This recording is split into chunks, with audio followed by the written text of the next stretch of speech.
انسان سے گناہ سرزد ہوا، اور پیدائش کی کتاب کے 3 باب کی 15ویں آیت میں خداوند نے انسان کی مخلصی کے لیے ایک منصوبہ، اس کی جھلک جو ہے وہ اس آیت میں میرے اور آپ کے لیے بخشی ہے۔ لیکن اس کے بعد ہم دیکھتے ہیں کہ خداوند حصہ بہ حصہ خود مختلف لوگوں کے وسیلہ سے اس کو میرے اور آپ کے لیے واضح کرتے جا رہے ہیں کہ خداوند انسان کو کس طرح سے ایک شخص کے وسیلہ سے جو ایک کامل قربانی کے طور پر اپنے آپ کو پیش کرے گا اور انسان کے گناہ کے لیے فدیہ دے گا، اس کو خداوند کس طرح سے ظاہر کرتے ہیں۔ اس کے بعد ہم دیکھتے ہیں کہ خداوند خروج کی کتاب کے اندر موسیٰ کو اور ہارون کو بڑی وضاحت کے ساتھ اس بارے میں بتا رہے ہیں کہ کس طرح سے وہ ملک مصر کی غلامی سے نجات پائیں گے، اور اس کے ساتھ خداوند ان کو ایک بے عیب برے، اور بے عیب ہونے میں یہ بات بڑی صادق ہے کہ وہ لنگڑا نہ ہو، وہ معذور نہ ہو، وہ کائنڈ آف ایسا نہ ہو جو اس کو ریجیکٹ کیا جا سکے، بلکہ ایک بالکل کامل صحت مند برہ ہو، جس کا مطلب یہ ہے کہ جب خداوند یسوع مسیح بھی انسان کے گناہ کے لیے خدا کے ٹھہرائے وقت پر آئیں گے اور مصلوبیت کے اس تجربے میں سے یا اس مشن میں سے گزریں گے، تو وہ ایک کامل قربانی جو خدا کے عدل کا تقاضا ہے اس کو میٹ کر سکیں۔ اس کے ساتھ ساتھ بائبل مقدس خروج کی کتاب کے اندر، اور پھر جب ہم احبار میں بھی آگے بڑھتے ہیں، جب ملک مصر کی غلامی سے نکل بھی آئے ہیں اسرائیل کے لوگ، تو وہ کس طرح سے ہر سال خداوند کے کہنے کے مطابق ایک بے عیب برہ جس کی کوئی ہڈی نہ ٹوٹی ہو، اور ہڈی نہ ٹوٹنے کا مطلب ہے کہ وہ بے عیب ہونا چاہیے، اس وجہ سے اس کو سال ہر سال منا رہے، اس ہوپ کے ساتھ، اس امید کے ساتھ کہ خدا نے جو انہیں وعدہ دیا ہوا ہے کہ ایک بے عیب شخص کے وسیلہ سے جو گناہ سے واقف نہیں ہے، خداوند ان کے لیے بلکہ ساری دنیا کے لیے اپنی نجات کے منصوبے کو ظاہر کرے گا۔ وہ یسوع مسیح میں مجھے اور آپ کو وہ پیش گوئی پوری ہوتی ہوئی نظر آ رہی ہے، اور بڑی مشہور والی جو یسوع مسیح کی زندگی سے متعلق ہم دیکھتے ہیں کلام مقدس میں 300 سے زائد جو پیش گوئیاں ہیں ان کا تذکرہ پایا جاتا ہے، اور یسوع مسیح کے زندگی میں ان میں سے اکثریت جو ہے وہ حرف بحرف پوری ہوئی ہیں، سوائے چند ایک کو چھوڑ کے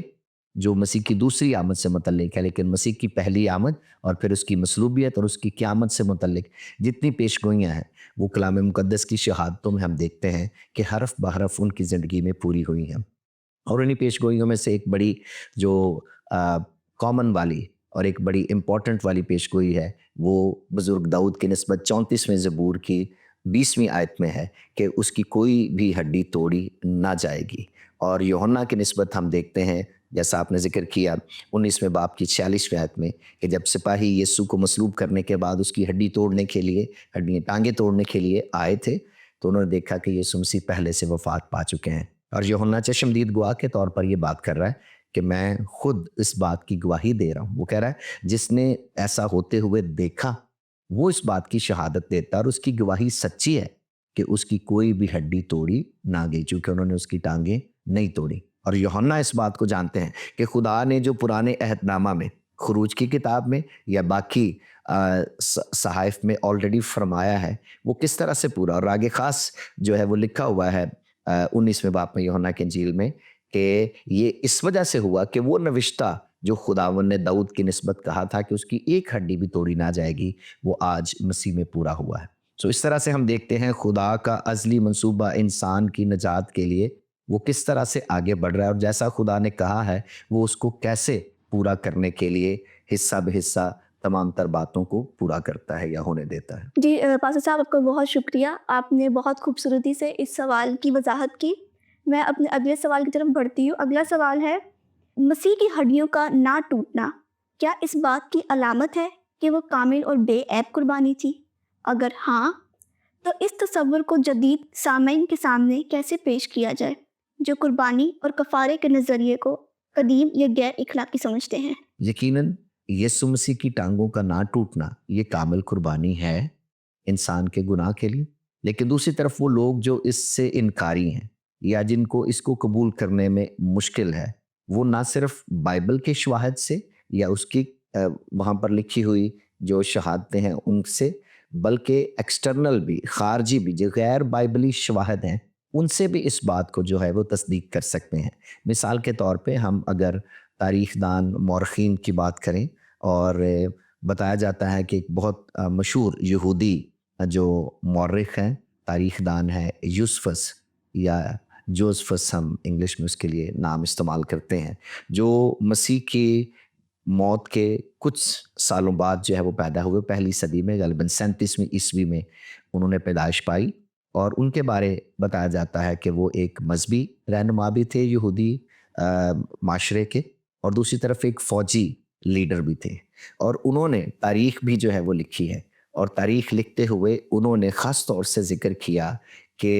رومی کلچر، جب رومی تسلط اسرائیل کے اوپر ہے تو رومی کس طرح سے جو ہے وہ سزائیں دیتے تھے، اور مصلوبیت یا لوگوں کو صلیب دیا جانا، اور پھر صلیب پر ان کی ٹانگوں کا توڑا جانا تاکہ وہ لوگ مر جائیں اور یہ کنفرم ہو کہ انہوں نے جو ہے وہ وفات یا موت پائی ہے. تو وہاں پر بھی ہم دیکھتے ہیں کہ بے شک یہ ایک ظالمانہ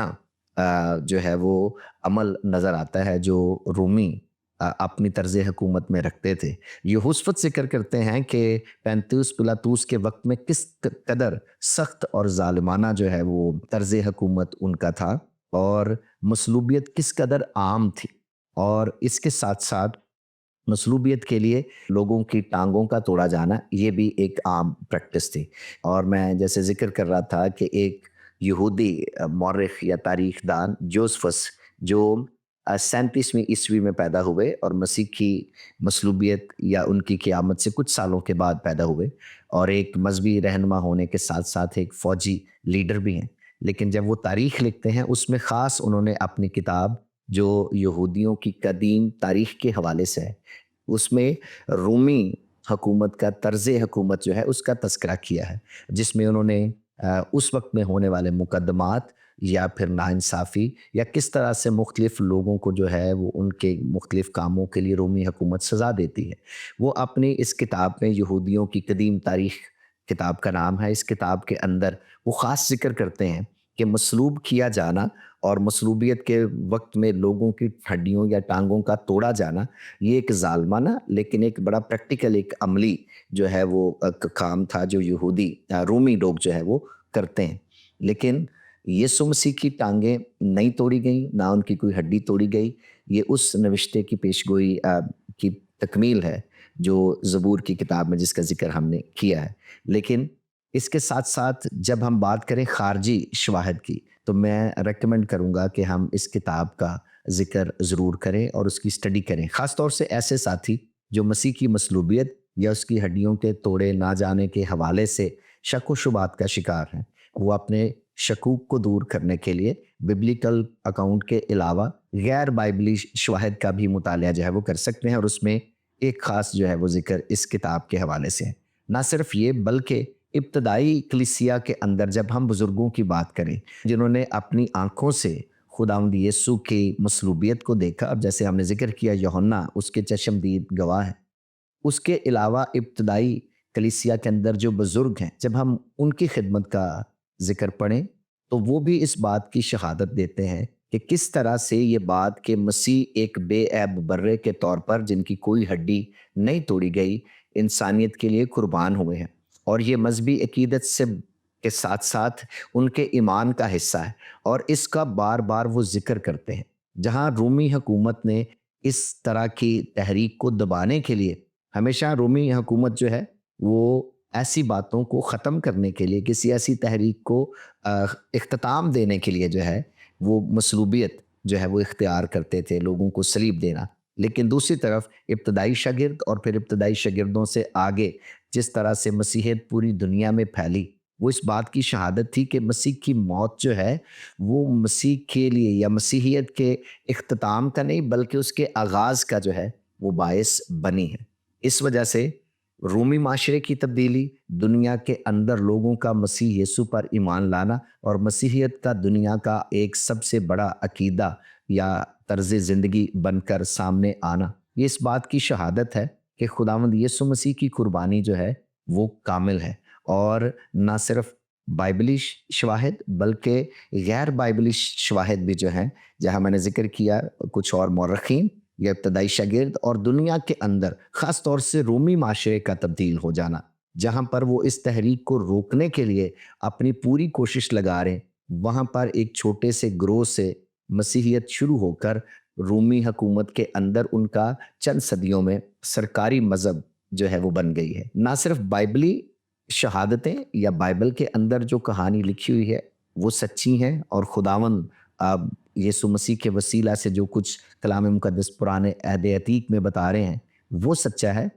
اس کی شہادت کے علاوہ ہم یہودی مورخین کی تاریخ کو پڑھ سکتے ہیں۔ وہ بھی اس بات کی شہادت دیتے ہیں کہ کس طرح سے رومی حکومت جو ہے وہ سخت گیر ہے، اور کس قدر ظالمانہ طریقے سے وہ اپنے خلاف جانے والے یا جنہیں وہ دبانا چاہیں، روکنا چاہیں، ان کے لیے وہ صلیب کی سزا جو ہے وہ سناتے ہیں۔ لیکن یسوع مسیح مصلوب تو ہوئے، لیکن ان کی کوئی ہڈی توڑی نہ گئی، اور ان کی قربانی ہمارے لیے کس طرح سے کامل ہے یہ یہودی تاریخ اس کا ذکر کرتی ہے۔ اور دوسری طرف یہودی معاشرے کے ساتھ ساتھ رومی معاشرے کا، ایک غیر یہودی معاشرے کا تبدیل ہو جانا، جہاں ایک حکومت مسیح کی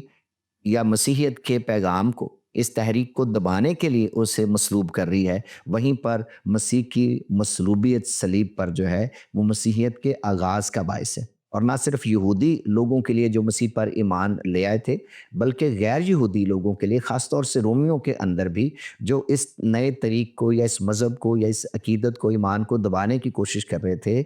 ان کے لیے خود یہ حیرت انگیز بات ہے کہ صرف ہم جب سٹڈی کریں چند صدیوں کے اندر پوری رومی حکومت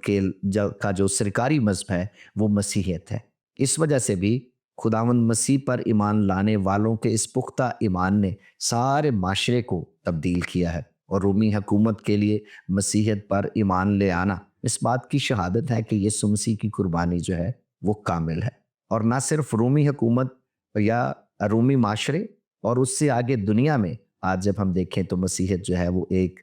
پرومیننٹ عقیدے یا ایک طرز زندگی کے طور پر لوگ اس پر ایمان لاتے ہیں، جس بات کی شہادت ہے کہ کس طرح سے یہ ایمان جو ہے وہ ایک حقیقت بن کر لوگوں کی زندگی میں آیا ہے۔ لوگوں کے زندگی کی یہ گواہی جو انہوں نے دیکھی اور پھر لوگ اس پر ایمان لائے، کس طرح سے وہ حقیقت کا روپ جو ہے وہ دھار گئی ہے۔ اور اس کے ساتھ ساتھ اور جتنے ہم ابتدائی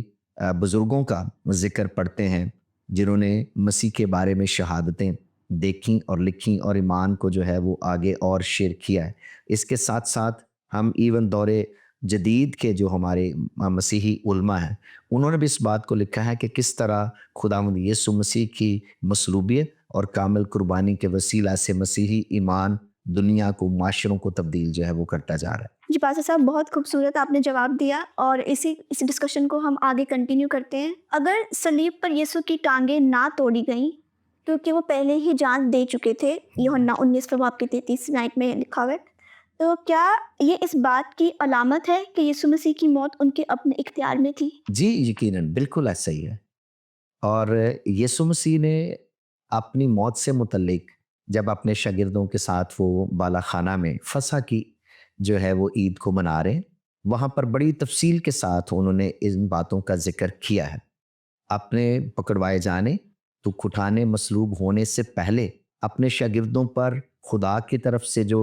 مسیح کے لیے منصوبہ ہے اس کو ایک بار پھر سے انہوں نے عیاں کیا، اور انہوں نے اپنے شاگردوں کو یہ باتیں بتائی ہیں۔ لیکن یوحنا کی انجیل کے 10ویں باب میں بھی ہم ذکر کرتے ہیں خداوند یسوع مسیح نے خود اس بات کا دعویٰ کیا تھا کہ کوئی ان سے ان کی جان نہیں چھینتا، وہ اپنی مرضی سے اپنی جان جو ہے وہ دیتے ہیں، اور انہیں اپنی جان کے دینے اور اسے واپس لینے کا بھی جو ہے وہ اختیار ہے۔ اور خداوند یسوع مسیح کی صلیب پر موت اس سے پہلے کہ ان کی ٹانگیں توڑی جاتی، اور اس کے بعد تیسرے دن مردوں میں سے ان کا جی اٹھنا، اس بات کی شہادت ہے کہ خداوند یسوع مسیح کو پاس جان دے دینے اور پھر اسے واپس لے لینے کا اختیار ہے، جس کا مطلب ہے کہ زندگی اور موت کا مالک یا اختیار خداوند یسوع کے پاس ہے۔ اور یہ ایمانداروں کی قیامت کے عقیدے کے لیے کس طرح تقویت کا باعث ہو سکتی ہے؟ بالکل، یہ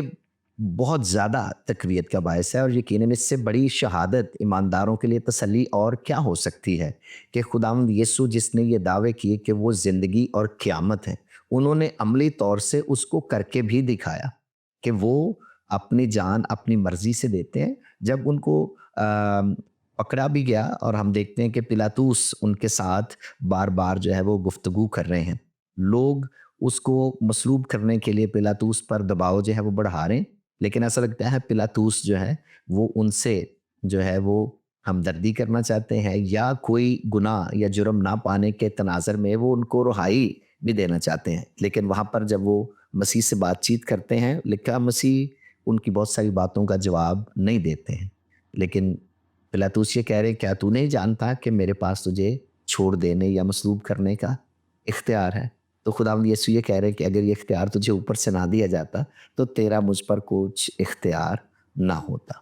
دوسری طرف پھر سے وہی بات کہ اختیار خدا کی طرف سے یا خداوند مسیح کی طرف سے انسان یا پلاطوس کے پاس ہے، لیکن دوسری طرف سارے اختیار کا مالک تو خداوند ہے،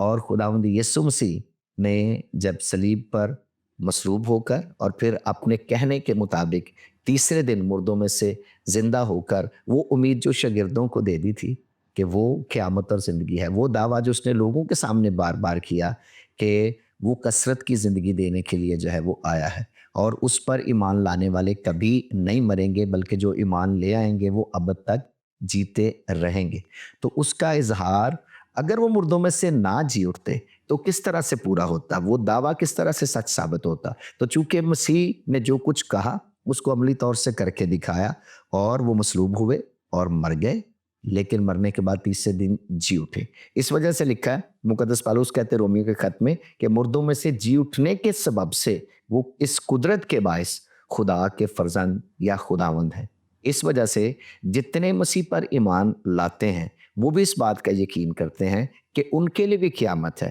اگر مسیح مردوں میں سے جی اٹھنے والوں میں پہ لوٹا ہے تو اس پر ایمان لانے والے یہ یقین کر سکتے ہیں کہ یقیناً قیامت کے روز وہ بھی جی اٹھیں گے، کیونکہ مسیح نے خود اس بات کا دعویٰ کیا تھا کہ قیامت اور زندگی وہ ہیں، اور جو اس پر ایمان لائیں گے گو وہ مر بھی جائیں تو بھی زندہ ہو جائیں گے۔ قیامت کا مطلب دوبارہ سے زندہ ہو جانا،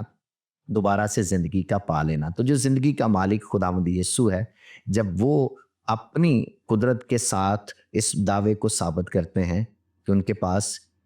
موت کا، ان کے پاس زندگی کا اختیار ہے، جو ان کی مصلوبیت اور موت اور قیامت کے ساتھ خود اس نے عملی مظاہرہ کیا ہے، اس کے ساتھ میرے لیے، میرا خیال ہے ہم سب ایمان لانے والوں کے لیے اور پوری دنیا کے لیے بھی ایمان لانے کی دعوت کے ساتھ اس میں بڑی تقویت اور اس میں بڑی ایک خداوند کی طرف سے سچائی ہے کہ خداوند زندگی کے مالک ہیں، قیامت کا اور ابدی زندگی کا جو ہے وہ یقین کر سکتے ہیں۔ جی پاسٹر صاحب، اگلے سوال کی طرف بڑھتے ہیں۔ ایک ایسے معاشرے میں جہاں لوگ ذہنی، خاندانی اور روحانی طور پر ٹوٹ رہے ہیں، مسیح کی ہڈیوں کے نہ ٹوٹنے کی نبوت کو ہم کیسے ایک امید کے استارے کے طور پر پیش کریں کہ خدا کا نجاتی منصوبہ کبھی ٹوٹتا نہیں؟ یقیناً یہ حقیقت ہے کہ ہمارے ارد گرد ہمارا معاشرہ یا ہم سے پہلے تاریخی معاشرے جو ہیں وہ توڑ پھوڑ کا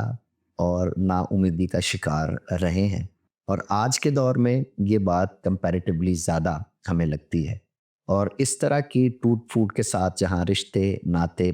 اور معاشرے جو ہیں وہ ٹوٹ رہے ہیں، وہاں پر خداوند یسوع مسیح کی ہڈیوں کے نہ توڑے جانے کو ہم اس طرح سے سمجھ سکتے ہیں، اور بے شک یہ کلام کی اور لوگوں کی چشم دید یا آنکھوں دیکھی گواہی کے نتیجے بڑی واضح بات ہے کہ مسیح کی کوئی ہڈی توڑی نہیں گئی ہے، لیکن یہ ضرور لکھا ہے کہ اس کا بدن ہمارے واسطے توڑا گیا ہے۔ اس کا ذکر انہوں نے خود مقدس لوکا کی انجیل کے 22ویں باب میں کیا ہے، اور جب شاگردوں کو انہوں نے روٹی دی اور کہا کہ یہ ان کے بدن کی شبیہ یا علامت ہے، اور وہاں فرمایا تھا کہ یہ بدن تمہارے واسطے توڑا جائے گا۔ سو خداوند مسیح کے بدن کے توڑے جانے کے وسیلے سے ہم نے جو ہے وہ مخلصی اور شفا پائی ہے، لیکن دوسری طرف یہ ہے کہ خداوند مسیح کی کوئی ہڈی توڑی نہیں گئی ہے، جس کا مطلب یہ ہے کہ اس دنیا میں رہتے ہوئے جہاں ہم دکھ اور مشکل اور پریشانی کا تجربہ تو کر سکتے ہیں، مصائب اور مشکلات ہم پر آ تو سکتی ہیں، لیکن اس کے باوجود خداوند کے ساتھ جو ہمارا ایک رشتہ ہے یا خداوند کی طرف سے ہماری ہمیشہ کی زندگی کا جو وعدہ ہے وہ سٹل اٹوٹ رہتا ہے۔ مشکلات یسوع مسیح نے اپنی زندگی میں اپنے بدن پر برداشت کی ہیں، لیکن لکھا ہے خداوند نے اپنے کہنے کے مطابق اس کی ہڈیوں کو محفوظ رکھا۔ ایمانداروں کے لیے بھی جو معاشرے میں مشکلات کا شکار ہیں رشتوں ناتوں میں مشکلات کا شکار ہیں، وہ اس طرح کی مشکلات کا تجربہ تو کر سکتے ہیں، لیکن دوسری طرف وہ اس بات کا بھی یقین کر سکتے ہیں کہ خداوند انہیں ہمیشہ کے لیے سلامت رکھنے، ان کی ہڈیوں کو یا ان رشتوں ناتوں کو یا معاشروں کو جو خداوند نے خود بخش دیے ہیں انہیں قائم رکھنے کی وہ قدرت رکھتے ہیں۔ گفتگو کو سمیٹتے ہوئے آج کا میرا آخری سوال ہے آپ سے کہ اگر مسیح کی سالم قربانی قیامت کی ضمانت بنی تو آپ کس طرح مبارک جمعہ اور اتوار قیامت کے پیغام کو صرف عقیدتی بیان سے نکال کر ایک تبدیل شدہ طرز زندگی میں ڈھالنے کی ترغیب دیتے ہیں؟ آج ہی اس کے لیے میرا خیال ہے میں سب کو، دیکھنے والوں کو، سننے والوں کو یہ پیغام اور حوصلہ انکریجمنٹ دینا چاہوں گا کہ چونکہ مسیح کی کامل قربانی کے وسیلہ سے ہم سارے ابدی نجات اور مخلصی کا تجربہ رکھتے ہیں، اس کو ہم ایمان سے قبول بھی کرتے ہیں اور عملی طور سے بھی اپنی زندگی میں ہم اس کا تجربہ کرتے جا رہے ہیں۔ اس وجہ سے ان شاگردوں کی طرح جنہوں نے مسیح کی قربانی کو اپنے آنکھوں سے دیکھا اور اس کے بعد اس ایمان کو دل میں رکھ کر اس کا پرچار لوگوں کے لیے شیئر کیا اور ٹوٹتی اور بکھرتی اور نا امید دنیا کے لیے وہ زندگی اور امید کو مسیح خداوند کی قربانی اور اس کی قیامت کے وسیلہ سے لے کر آئے، تو میرا خیال ہے ہم میں سے ہر ایک کو جو ان باتوں پر ایمان رکھتے ہیں، جو ان باتوں کا یقین کرتے ہیں، انہیں بھی خوشی، دکھوں، مشکلات، پریشانیوں کے باوجود خوشی کے ساتھ اس پیغام کو لوگوں کے لیے عام کرنا چاہیے۔ مبارک جمعہ کے دن اور اسی طرح سے عید قیامت المسیح کو مناتے ہوئے صرف رسمی طور پر ہی یہ باتیں صرف میری ذات تک رہ جائیں یہ کافی نہیں ہے، بلکہ ان لوگوں کی ماڈلنگ پر یا خداوند یسوع مسیح کے حکم کے مطابق ہمیں اس ایمان کا اظہار لوگوں کے ساتھ کرنا ہے، جینون محبت کے ساتھ اور بڑے کمپیشن کے ساتھ، کیونکہ دنیا نا امیدی میں ہے، جہاں دنیا بکھر رہی ہے، ٹوٹ رہی ہے، ریلیشن شپ جیسے ہم بات کر رہے تھے وہ توڑ پھوڑ کا شکار ہیں، وہاں پر ہم ساروں کو جو ان باتوں کا یقین کرتے ہیں اپنی زندگی کی گواہی سے، اپنی زندگی کے تجربے سے، اپنے کردار سے، چونکہ جو ایمان ہم نے پایا ہے اس کے عملی مظاہرے سے ہم بہت ساروں کو خداوند مسیح کے پاس لے کر آئیں اور ان کو خداوند کے ساتھ قائم کرنے اور جوڑنے میں اپنا عملی کردار جو ہے وہ ادا کریں۔ میں دل کی گہرائیوں سے پاسٹر عمران سرفراز کا شکریہ ادا کرتی ہوں کہ انہوں نے آج ہمیں اپنا وقت دیا اور کلام کی روشنی میں ہماری رہنمائی کی۔ Thank you so much pastor صاحب۔ Thank you. ناظرین، جس طرح آج کی اس ڈسکشن سے میں نے برکت پائی ہے، یقیناً آپ سب نے بھی برکت پائی ہوگی۔ ملتے ہیں آپ سب سے نیکسٹ ایپیسوڈ میں۔ آؤ ہم خداوند کی روشنی میں چلے